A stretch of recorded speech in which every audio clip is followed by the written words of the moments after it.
Hello माय YouTube family, कशा आहात तुम्ही सर्वजण? मस्त ना आणि मस्तच राहा. माझ्या रुपाली जाधव या यूट्यूब चॅनलमध्ये तुमचं खूप स्वागत आहे. तर मी आज माझ्या मिनी ब्लॉगला स्टार्ट केली. माझ्या घरातली दररोजची कामं सर्व आटपून मी आता तयार झाली आहे माझ्या पार्लरला जाण्यासाठी. तर मी तयार झाली आहे, तुम्ही बघू शकता. त्यानंतर मी माझा पर्स चेक करते, त्यात पार्लरची चाबी वगैरे ठेवून घेतली. चला मग आपण जाऊयात पार्लरला. तुम्ही बघू शकता मी आता माझ्या पार्लरला आली आहे. पार्लरचं शटर इतकं जाम झालं आहे ना, त्याला ग्रीस लावायचं आहे पण होत नाही. पण ठीक आहे, लावेल लवकरच. मग मी उचललं, थोडंसं जड जातं मला उचलायला, पण आता काय करणार, उचलावं तर लागणारच आहे. बघू शकता तुम्ही पोस्टर. तुम्ही नक्की सांगा मला तुम्हाला हे पोस्टर कसे वाटले ते. त्यानंतर आणि म्हणतात ना, दुकानात प्रवेश करण्याच्या आधी आपण देवाचा, जसं आपण मंदिरात प्रवेश करताना देवाचा आशीर्वाद घेतो, देवाच्या दरवाजावर हात टेकतो, तसंच आपलं दुकान म्हणजे आपलं एक मंदिरच आहे. त्यामुळं मी पण आधी पाया पडूनच आतमध्ये जाते. मग आतमध्ये आल्यावर फर्स्ट माझं जे काम आहे ते म्हणजे डस्टिंग. कारण की कितीही आपण स्वच्छ ठेवलं तरी थोडीफार धूळ साचते. त्यामुळं मग मी दररोज आले की आधी डस्टिंग क्लीन करून घेते सर्व व्यवस्थित. सर्व धूळ वगैरे साफ करून मग नंतर आपल्या दररोजच्या कामाला सुरुवात.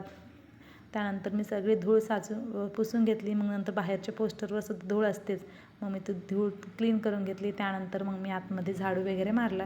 कारण की काय म्हणतात ना, जिथे कचरा असतो तिथे लक्ष्मी थांबत नाही, तिथे तर लक्ष्मीचं स्थान असतं. त्यामुळं मी आधी आल्याबरोबर डस्टिंग आणि नंतर कचरा आधी क्लीन करून घेते.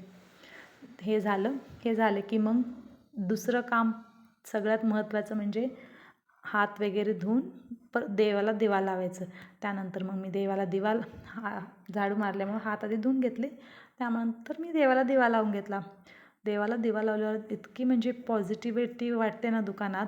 आणि काही लोक कसे करतात ना, की आले की आधी दिवा लावून घेत नाही.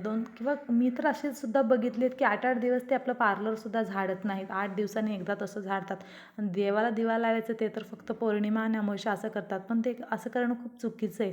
कारण की आपण जसं दररोज घरातली देवपूजा करतो, मग तर इथंसुद्धा आपलं दुकानसुद्धा एक मंदिरच असतं ना. त्यामुळे एक दिवा आणि अगरबत्ती लावायला किती तसा टाईम जाणार आहे, फक्त 2 मिनटं.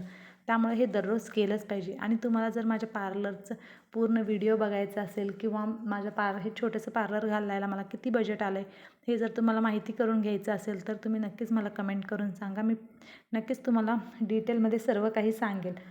कारण की सगळेजण मोठा स्पा नाही ओपन करू शकत. कमीत कमी खर्चामध्ये तुम्ही 30, 40 किंवा 50,000च्या आतमध्ये तुम्ही स्वतःचं पार्लर कसं ओपन करू शकता हे नक्की मी तुम्हाला सांगेल. कारण की मी माझं पार्लर स्वतः 50,000च्या आतमध्येच्याच बजेटमध्ये घातलेलं आहे. आणि तुम्ही बघू शकता की इतकं पण काही म्हणजे छोटं नाही, बऱ्यापैकी खूपच चांगलं झालेलं आहे.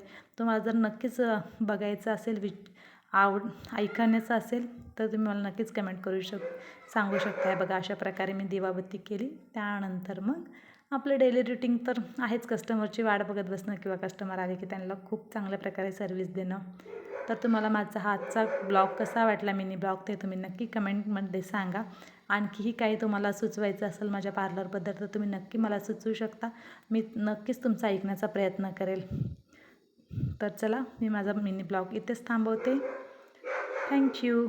तुम्ही मला असंच भरभरून प्रेम आणि सोबत राहा माझ्या. तुम्हाला काय वाटत असेल तर नक्कीच मला कळवा. Thank you and bye bye.